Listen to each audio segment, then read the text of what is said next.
তিলাওয়াতের ভাজে ভাজে সুরের অলংকার, এ কোরআন বাণী যে আল্লাহর,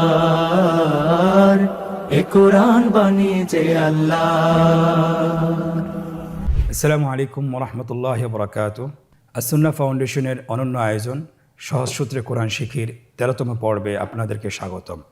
আল্লাহ সুবহানাহু ওয়া তাআলা কোরআন কারীমে ইরশাদ করেন, ইন্না হাযাল কুরআনা ইয়াহদি লিল্লাতী হিয়া আকওয়াম ওয়া ইউবাশশিরুল মুমিনিনা আল্লাযীনা ইয়া'মালুনাস সালিহাতি আন্না লাহুম আজরান কাবীরা। নিশ্চয়ই এ কোরআন এমন একটি পথ দেখায় যা সবচেয়ে বেশি সরল, এবং মুমিনদের মধ্যে থেকে যারা সৎ কাজ করে তাদেরকে সুসংবাদ দেয় এবং তাদের জন্য রয়েছে মহাপুরস্কার। আলহামদুলিল্লাহ, আমরা কোরআন শিক্ষার ক্ষেত্রে এগিয়ে আছি। আমরা কোরআন শিখছি, আপনারা আমাদের সাথে কোরআন শিখুন। এখন আপনি কোরআন শিক্ষাকে অব্যাহত রাখুন। আল্লাহ তাআলা আমাদেরকে তৌফিক দান করুন। আলহামদুলিল্লাহ, আমরা গত ক্লাসে হরকতের উচ্চারণ শিখেছি। হরকতের উচ্চারণ কিভাবে করতে হয় এবং এটা আমরা শব্দেও শিখেছি। আজকের পর্বে আমরা শিখব জজম। আপনারা স্ক্রিনে দেখতে পাচ্ছেন, জজম 3 ধরনের হয়ে থাকে। একটা হলো শোয়া অবস্থায় দেখতেছেন, আরেকটি হলো খাড়া অবস্থায়, আরেকটি হলো গোল অবস্থায়। তাহলে জজমের 3টি ধরন রয়েছে লেখার ক্ষেত্রে, কিন্তু উচ্চারণ একই। আমাদের এই উপমহাদেশে প্রথম 2টি জজম ব্যবহৃত হয়ে থাকে, আর আরব দেশে লাস্টের যে জজমটি সেটা ব্যবহৃত হয়ে থাকে। এটা গোল, দেখতে একটু গোল। আমরা যেন যে কোনো দেশের কোরআন আমাদের দেশে হাতে আসুক না কেন, আমরা যেন এটা দেখে যেন ভয় না পেয়ে যাই, এই জন্য আমাদের এটা জানা দরকার, শেখা দরকার। জজমের উচ্চারণ আমরা কিভাবে করব আপনারা স্ক্রিনে দেখুন। জজমের উচ্চারণ এককভাবে কখনো হয় না, অবশ্যই জজমের সাথে আরেকটি হরফের সংযোগ করতে হয়। জজম যুক্ত হরফটিকে ডানের হরকতের সাথে মিলিয়ে পড়তে হয়। ডানের যে হরকতযুক্ত অক্ষরটি আছে তার সাথে মিলিয়ে পড়তে হয়। আমরা এখন বানান করে দেখি, আপনারা আমার সাথে বলুন। হামজা বা জবর আবে। আপনারা দেখতে পাচ্ছেন এখানে কিন্তু বায়ের উপর যে জজমটি আছে আমরা কিন্তু এটা উচ্চারণ করিনি। আমরা এটা উচ্চারণ করিনি, কিন্তু একসাথে যখন করেছি তখন করেছি। যেমন হামজা বা জবর আবে। এর পরবর্তী হরফ দেখুন, হামজা বা জের ইবে, আবে ইবে। হামজা বা পেশ উবে, আবে ইবে উবে। হামজা তা জবর আত, হামজা তা জের ইত, হামজা তা পেশ উত, আত ইত উত। আমরা এই 2টি হরফ কিভাবে জজম সহকারে লিখতে হয় আপনারা স্ক্রিনে লক্ষ্য করুন। স্ক্রিনে লেখা হচ্ছে আবে ইবে উবে, আত ইত উত। আলহামদুলিল্লাহ, আজকে 2টি হরফ আমরা জজম করে শিখলাম। পরবর্তী 2টি হরফ আমরা এখন শিখব, সা এবং জিম। আমার সাথে বলুন, হামজা সা জবর আথ, হামজা সা জের ইথ, আথ ইথ। হামজা সা পেশ উস, আথ ইথ উস। পরবর্তী হরফ জিম, হামজা জিম জবর আজে, হামজা জিম জের ইজে, আজে ইজে। হামজা জিম পেশ উজে, আজে ইজে উজে। এখন আমরা বানান ছাড়া বলি, আথ ইথ উস, আজে ইজে উজে। এই 2টি হরফ আপনারা জজম সহকারে কিভাবে লিখবেন স্ক্রিনে লক্ষ্য করুন। স্ক্রিনে লেখা হচ্ছে আথ ইথ উস, আজে ইজে উজে। আলহামদুলিল্লাহ, আমরা অল্প সময়ের মধ্যে 4টি হরফ শেষ করেছি। এখন আমরা 5ম এবং 6ষ্ঠ হরফটি শিখব জজম সহকারে। আপনারা লক্ষ্য করুন এবং আমার সাথে উচ্চারণ করুন। হামজা হা জবর আহ, হামজা হা জের ইহ, আহ ইহ। হামজা হা পেশ উহ, আহ ইহ উহ। পরবর্তী হরফ খ। আমার সাথে বলুন, হামজা খ জবর আখ, হামজা খ জের ইখ, আখ ইখ। হামজা খ পেশ উখ, আখ ইখ উখ। এই 2টি হরফ কিভাবে জজম সহকারে আমরা লিখব স্ক্রিনে লক্ষ্য করুন। স্ক্রিনে লেখা হচ্ছে আহ ইহ উহ, আখ ইখ উখ। পরবর্তী গ্রুপের 2টি হরফ দাল এবং দাল, দাল এবং দাল। আপনারা দেখতে পাচ্ছেন দাল এবং দালের উপরে জজম দেওয়া আছে। কীভাবে উচ্চারণ করব আপনারা আমার সাথে পড়ুন এবং স্ক্রিনের দিকে লক্ষ্য করুন। হামজা দাল জবর আদে, হামজা দাল জের ইদে, আদে ইদে, হামজা দাল পেশ উদে, আদে ইদে উদে, হামজা দাল জবর আদ, হামজা দাল জের ইদ, হামজা দাল পেশ উদ, আদ ইদ উদ। বানান ছাড়া একবার বলুন, আদে ইদে উদে, আদ ইদ উদ। এই দুটি হরফ আমরা জজম সহকারে কীভাবে লিখব স্ক্রিন লক্ষ্য করুন। স্ক্রিন লেখা হচ্ছে আদে ইদে উদে, আদ ইদ উদ। পরবর্তী দুটি হরফ র এবং জা জজম সহকারে কীভাবে পড়ব আপনারা আমার সাথে বলুন এবং স্ক্রিনের দিকে লক্ষ্য রাখুন।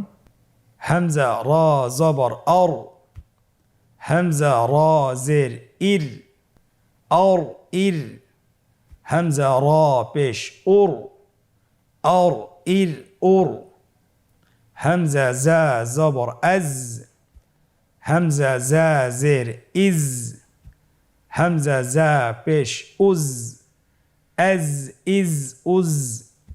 আমরা এখন বানান ছাড়া একবার বলি, আপনারা আমার সাথে বলুন অর ইর উর, আজ ইজ উজ।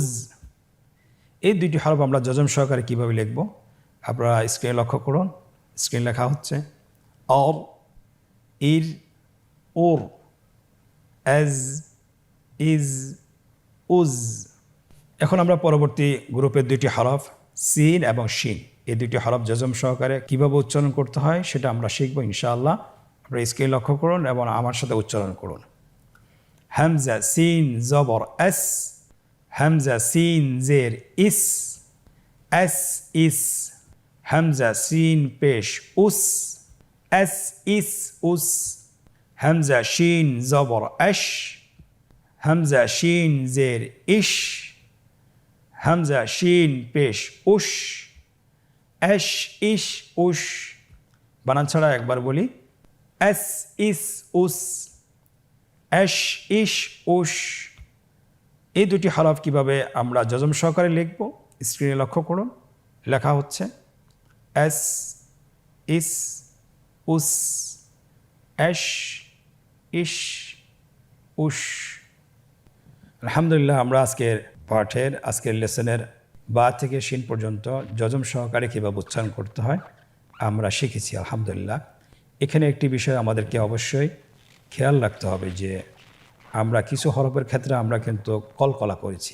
কলকলার অর্থ হলো উচ্চারণের সময় হরফটিকে একটু ধাক্কা দিতে হয়, অর্থাৎ হরফের উপর যখন জজম থাকবে তখন এই হরফটি ডাবল সাউন্ড হবে, প্রতিধ্বনি হবে। যেমন হামজা বা জবর আবে, হামজা বা জের ইবে, হামজা বা পেশ উবে, আবে ইবে উবে। এই যে আমরা হরফের শেষের দিকে একটা সাউন্ড করছি, এটা একটা প্রতিধ্বনি হচ্ছে, একটা ডাবল সাউন্ড হচ্ছে, এটাই কলকলা। উচ্চারণের সময় একটু ধাক্কা দিয়ে উচ্চারণ করলেই কলকলা হয়ে যাবে ইনশাআল্লাহ। এটা খুবই সহজ, এটা টেনশনের কোনো কারণ নেই। আমরা ইনশাআল্লাহ আজকে এই পাঠের অনুশীলনে প্রবেশ করব এবং জজম কিভাবে শব্দের মধ্যে আসলে কিভাবে উচ্চারণ করতে হয় সেটা আমরা শিখব ইনশাআল্লাহ। তো জজমের শব্দের অনুশীলন আমরা শুরু করছি। এখানে আপনারা দেখতে পাচ্ছেন দুইটি রো দেওয়া আছে। প্রথম রোটি আমরা বানান সহকারে শিখব এবং দ্বিতীয় রোটি আমরা বানান ছাড়া ভেঙে ভেঙে শিখব।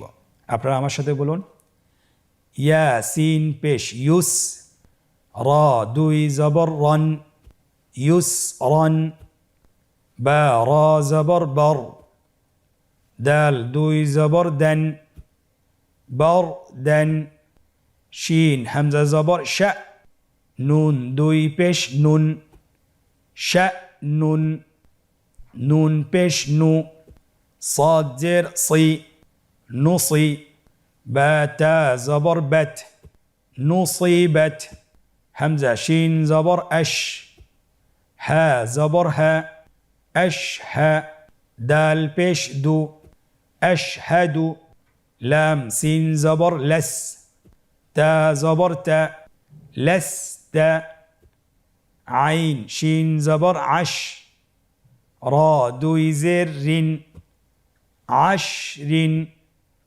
হামজা জবর আ থা র জবর থর আথর নুন জবর না আথর না।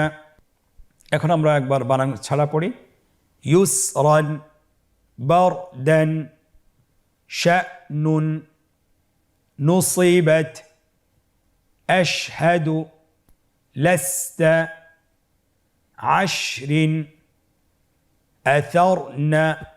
দ্বিতীয় লাইনটি আমরা বানান ছাড়া পড়ব কিন্তু ভেঙে ভেঙে পড়ব হাবে লুন হাবে লুন আদে নিন আদে নিন নখ লেন নখ লেন নশ তন নশ তন এল কত এল কত ইয়াহ সা ইয়াহ সা বু ইয়াহ সাবু নুত ফা নুতফ তিন নুতফাতিন আবে দুন আবেদুন। আমরা এখন বানান ছাড়া দ্রুত একবার বলি হাবেলুন আদেনিন নখলান নশতন আলকত ইয়াহসাবু নুতফাতিন আবেদুন। আলহামদুলিল্লাহ, শব্দের অনুশীলন আমরা শেষ করেছি। আমরা এখন আজকের অনুশীলনের দ্বিতীয় পর্ব আমরা এখনই পড়ব। আমাদের কাছে চাওয়া হয়েছে নিম্নোক্ত শব্দগুলোতে কাঙ্ক্ষিত হরকত তানবিন এবং যজম বসিয়ে বানান করুন। আপনারা দেখতে পাচ্ছেন স্ক্রিনে এখানে 3টা রো দেওয়া আছে, উপরে হরকতের চিহ্নগুলো দেওয়া আছে, তানবিনের যজমের চিহ্ন দেওয়া আছে, নিচে শব্দগুলো দেওয়া আছে এবং একদম শেষ রোতে বাংলা উচ্চারণ দেওয়া আছে। বাংলা উচ্চারণ দেখে আমাদেরকে হরকতগুলো বসাতে হবে। আপনারা দেখতে পাচ্ছেন স্ক্রিনে হরকতগুলো বসানো হচ্ছে আইবে রাতুন জাজে রাতুন কুশিতাত নুশিরাত। আজকের অনুশীলনের তৃতীয় পর্ব নিম্নোক্ত শব্দগুলো বানান ছাড়া উচ্চারণ করুন। আমরা এতক্ষণ আমরা বানান করে শিখেছি, এখন আমরা বানান ছাড়া পড়ব। আমরা নিজেদেরকে পরীক্ষা নেব যে আমরা কতটুকু শিখতে পেরেছি। আপনারা নিজেরা চেষ্টা করুন এবং আমার থেকেও একবার আপনারা শুনে নিতে পারেন, আমার সাথে বলতে পারেন। আরসালা আ'বুদু ওয়াল ফাজরি ওয়াল আসরি তাযকিরাতুন মাসগাবাতিন। আলহামদুলিল্লাহ, খুব অল্প সময়ে আমরা যজমের আজকের 2টি পর্বের মধ্যে একটি পর্ব শেষ করতে পেরেছি। আমরা বা থেকে শিন পর্যন্ত যজম সহকারে শিখেছি ইনশাআল্লাহ। আপনারা শিখেছি আলহামদুলিল্লাহ। আপনারা বাসায় 20 থেকে 30 মিনিট চেষ্টা করবেন, এগুলো অনুশীলন করবেন। অনুশীলন করলে আশা করি ইনশাআল্লাহ আপনার যজমের যে কোনো শব্দ কোরআনে আপনি দেখতে পাবেন, আপনি সহজে উচ্চারণ করতে পারবেন ইনশাআল্লাহ। আল্লাহ সুবহানাহু ওয়া তাআলা আমাদেরকে আমাদের এই শিক্ষাটাকে কন্টিনিউ যেন করতে পারি আল্লাহ সুবহানাহু ওয়া তাআলা আমাদেরকে তৌফিক দান করুন। আজকের পর্ব থেকে এখানেই বিদায় নিচ্ছি। পরবর্তী পর্বতে আবারও দেখা হচ্ছে ইনশাআল্লাহ। জাযাকুমুল্লাহ খায়র। আসসালামু আলাইকুম ওয়া রাহমাতুল্লাহি ওয়া বারাকাতুহু। আস-সুন্নাহ ফাউন্ডেশন, উম্মার স্বার্থে সুন্নাহর সাথে।